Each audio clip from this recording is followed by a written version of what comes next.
Hello. In the Crown of Aragon 639 years ago, it was May 6th, 1387. My name is Jonathan Seyfried.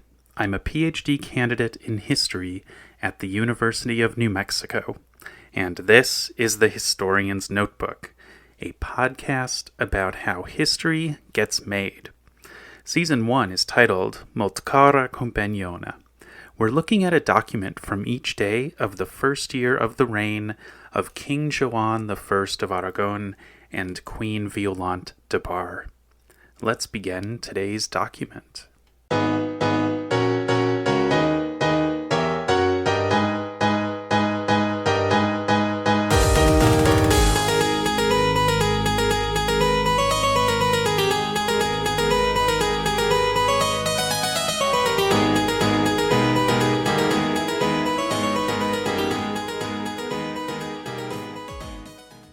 So for today's document, we are finally going to make some progress in something that has been stumping me ever since not just the beginning of this podcast project, but since I started working with the documents from the archive of the Crown of Aragon. And that is the probata abbreviations. They are just sometimes so difficult to figure out. And today I was able to make some progress. I finally had some time to dig into a book that I had obtained through interlibrary loan. And that book is actually one written by two scholars, one of whom I was already familiar with, Josep Trenks i Odena. Josep Trenks i Odena had collected a whole bunch of documents about the music of Joan and Violant, a really interesting document collection that hasn't come up as much as I would like in the podcast, because I guess I would like it to come up every day.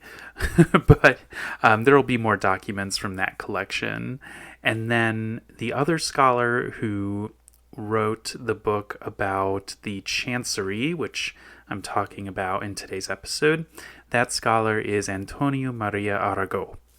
So the two of them, Trenks i Odena and Arago, they wrote a book in 1983 called Las Cancellerias de la Corona de Aragón y Mallorca desde Jaime I a la muerte de Juan II. So basically, the chanceries of the Crown of Aragon and Mallorca from James I to the death of John II.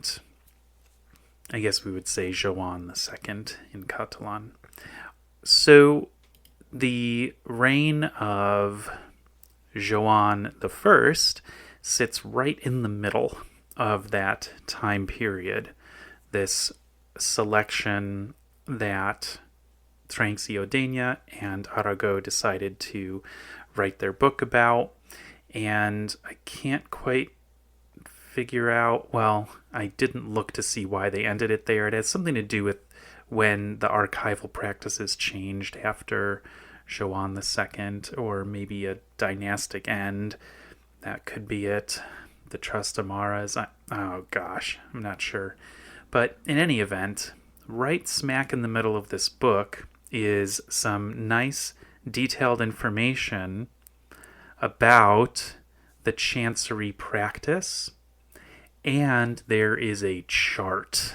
It's a chart that is not the most complicated chart in the book, but it is rather complicated. So we're going to go through that chart, and goodness, I wish that I was doing this in video right now so that I could show it to you, but there is going to be a link to the webpage for today's document, and I'll put that up, the image of this chart, right away. And so you'll be able to go to that webpage and take a look at it. The chart appears on page 64 of this book, and it breaks down the process of how these documents got made. And what's super helpful is that, well, it delineates different levels of involvement of the king. So the documents would start out with a decision, and then they would have the order to create the document, and then they would have the document preparation, which is labeled on the chart as elaboración del documento, and then and that would be the end. But what's really neat is that these dotted lines, they all help to really graphically demonstrate how there were 2 copies or more of these documents. One of them was the original that would get sent out to the recipient, and then the other would be kept inside the chancery and would have been entered into the registers, and that's what we have to look at. That's what has been digitized, that's what has been preserved. It was very rare for the original outgoing letter with its seal to be preserved. In the chart, at the beginning of the process, when the decision to create the document is being made, Cerdagne and Aragon have set out 5 categories for when the document is being decided upon, when it's being created. The first category is the king, from the king. And if the document has been the result of a decision from the king directly, then it will have the probata statement. That's the one that for me is the most easy to read and the most recognizable. Dominus rex mandavit mihi. So in that situation, the notary has received it directly from the king. The second category, the category is from the council, del consejo. By the way, this book is in Castilian, even though the topic is the chancery of the Crown of Aragon, which you would think might be, more appropriate to write about in Catalan, but this was 1983, so we still haven't shaken off the customs of the Franco years yet. So, ex provisione facta in concilio.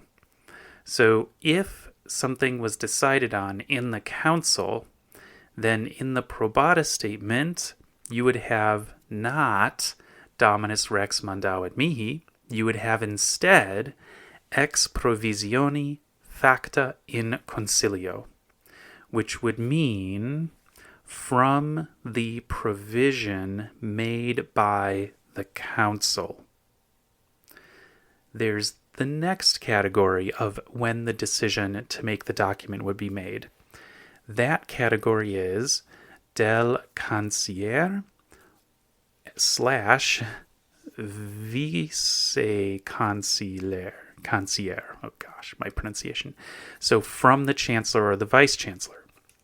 So it's explained on another page of the book that the chancellor and vice chancellor had the authority to issue documents in the name of the king, including sentences, rulings, and fines. So here we've got a really, really interesting interpretation from 2 expert historians on the archive of the Crown of Aragon, which is that when we're seeing something that has been authorized by the chancellor or the vice chancellor, it could be that the document starts with the monarch's name, but that the monarch maybe has not even seen it or would ever see it. That we would, I guess, suppose that the chancellor or vice chancellor would maybe notify the king that this had been done, but there was a fair amount of delegation going on in the administration of the kingdom. If we see in the probata something like, and then this N, I just wish they had not abbreviated that N, because it doesn't make sense to me that the most common abbreviation for the N, which is non, that doesn't make sense to me, because why would they say it would be not from the provision? It maybe would be something like nunc. And I honestly can't think of any other words that begin with N that would make sense there, but I'm sure I'm going to figure it out, and it'll maybe even be something off the wall, like something much longer than one of the short Latin words that will often get abbreviated. So anyway, I'm just going to say nunc for now, even though I just have a feeling that it's something else. So if it were from the chancellor or the vice chancellor, it would be something like nunc ex provisione facta per canceller. So we would have now from the provision made by the chancellor or vice chancellor. The two other categories are auditores and otros. So otros is easy, that's others. Auditores, I mean, maybe that's like financial auditing? Not sure. So those categories, the king, the council, the chancellor, the auditors, and the other, whatever that might be, that's where the decision to create the document gets made. And then the notary gets ordered to create the document. Either the secretary or the scribe, and they then draft it, and then it gets revised. So it appears, according to Cerdagne and Aragon, that there was a stage in which there was a drafting, and then the protonotario, the person who was authorized to put the probata on the document, they would do a revision, and then after that, the document would be copied into the register. There's this other category called the mundum, which maybe if it was not going to be put into the register, like maybe if it was like a processo or some other kind of document that wouldn't be put into the register, like it would be put in there, although I'm not quite sure what that indicates, that mundum, but I'm investigating.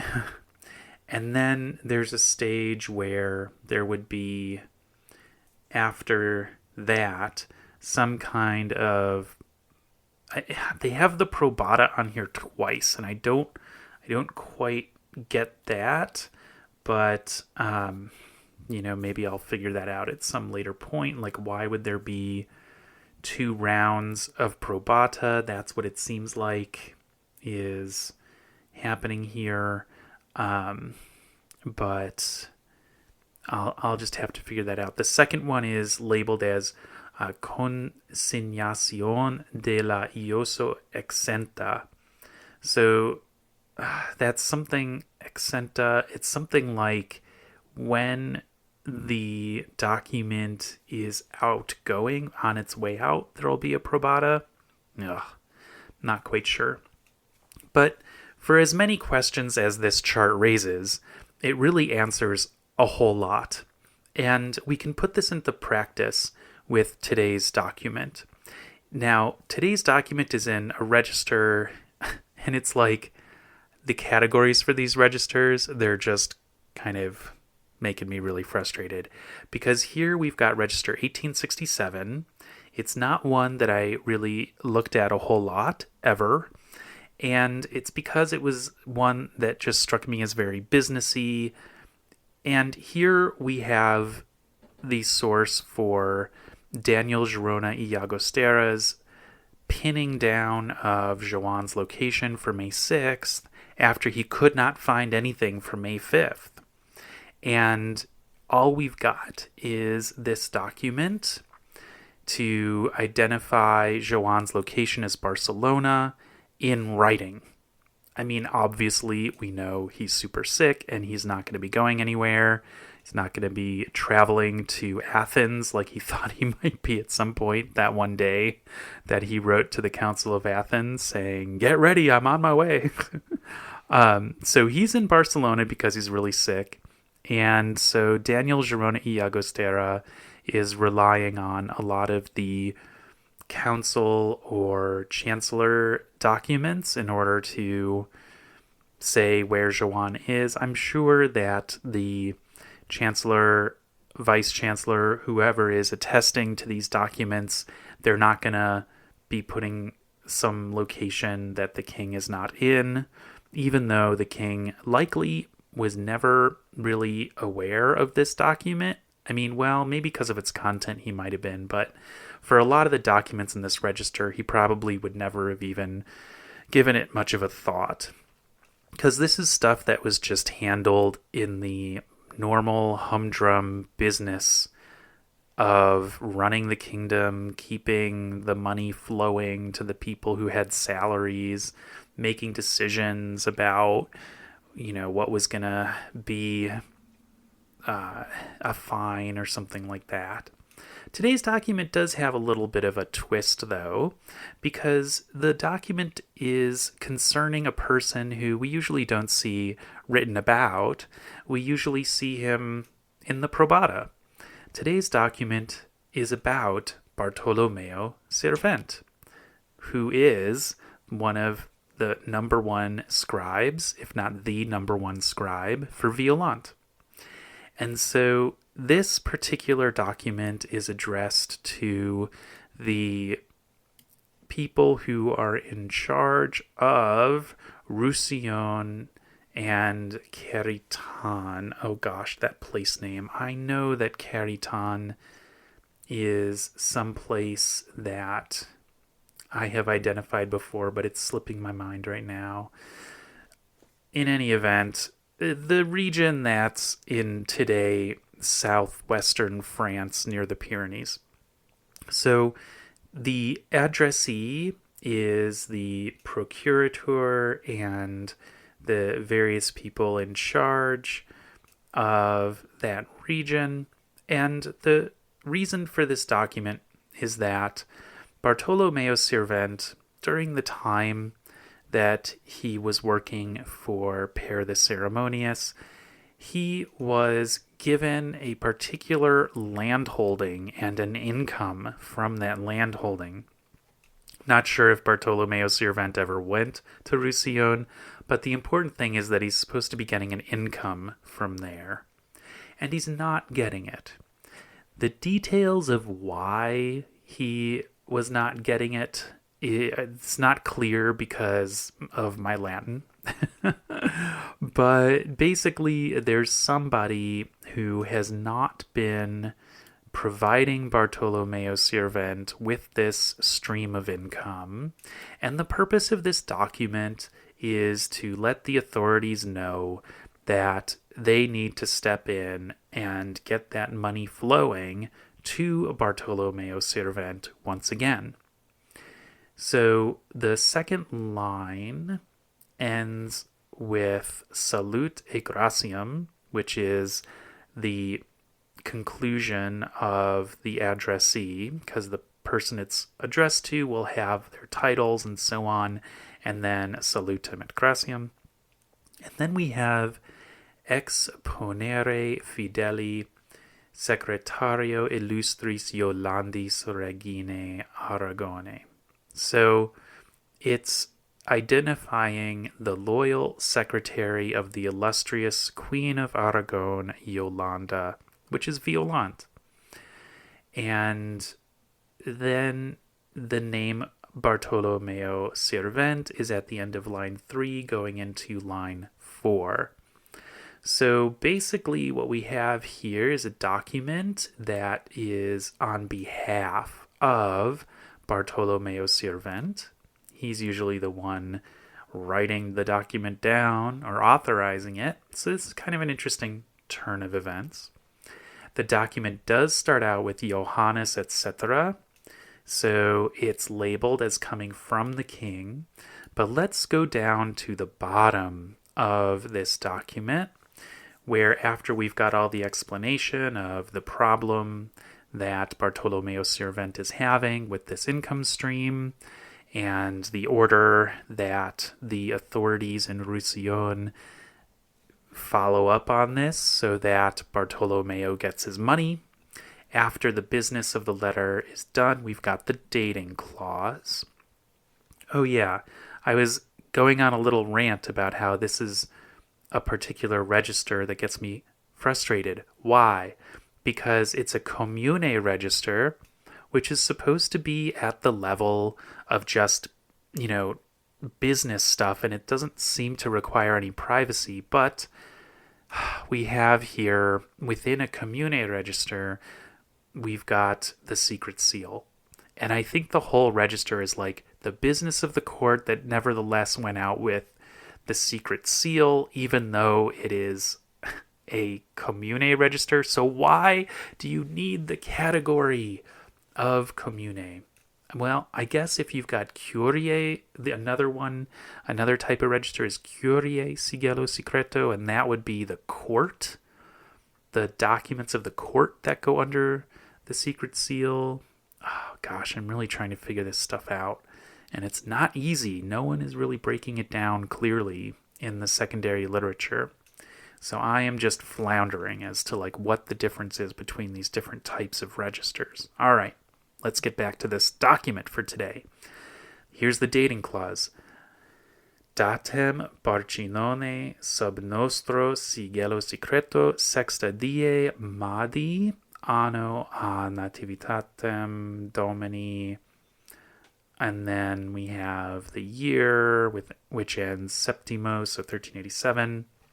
Then we have Franciscus Sacostas. That is Francesc Sacosta. That was one of the vice-chancellors for Joan. So then we've got the probata, and we've got a person, Bernardeus de Fonte. We have that name, and then we've got X, and then we've got PRO, which stands for provisione, facta, or maybe factum, per, the P with the horizontal line through the descender is for PER. So it's matching what was in the chart so far on the chart from Roussillon and Aragon. So where it diverges is that instead of concilio or CANC for chancellor, cancier, we have instead a VIC and then an abbreviated ending. So I believe that this is the way that they would abbreviate the vice chancellor, VIC, vice chancellor. And then you've got, kind of squeezed in there, you've got the little probata. And the fact that the probata is kind of squeezed in there makes me think that they added the probata later, which might be an explanation for why we sometimes have blank probatas, because if it's not done at the time of the writing and left blank, then, although it's kind of often in the same hand, I very rarely see a different hand between the probata and the text of the letter, so I'm going to have to walk that back a little bit. I'm not sure. So, what have we figured out?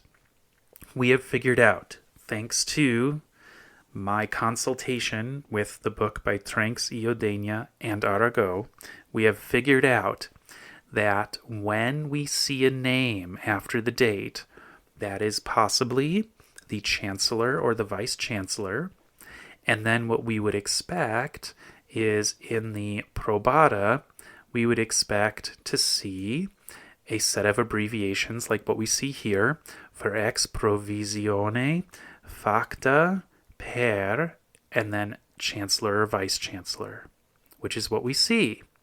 So the scribe who wrote it down was Bernardeus de Fonte, and he is indicating that he was authorized to do so by the vice chancellor, who was Francesc Sacosta.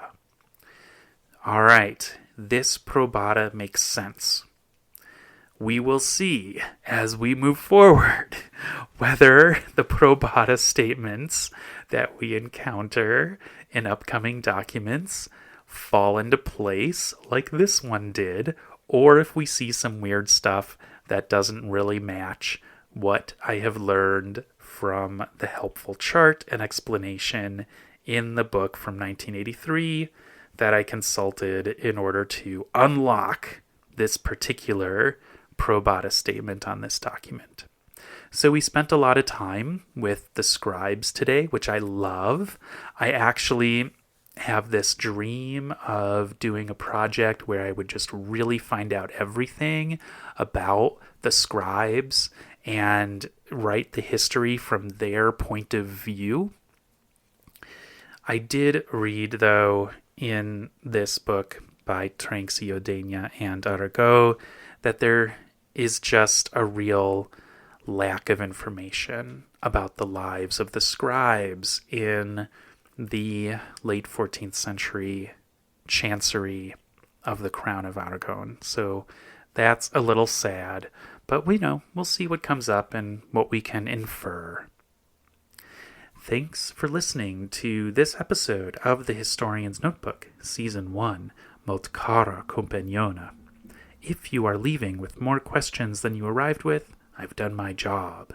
Because maybe, you're wondering, wait a second, what does this have to do with the main research question? Well, I think a lot of my focus on the scribes would actually help if I start to notice things like Violant's scribe writing in Joan's register. Like, what does that indicate about co-rule? And that has happened. But it's just tantalizing hints. We never get a real answer. And that's why the motto of the Historian's Notebook is dissatisfaction guaranteed. Visit the website to see an image of today's document and additional show notes, and listen again tomorrow to hear about the next day in the first year of the reign of King Joan I of Aragon and Queen Violant de Bar. In the meantime, take care.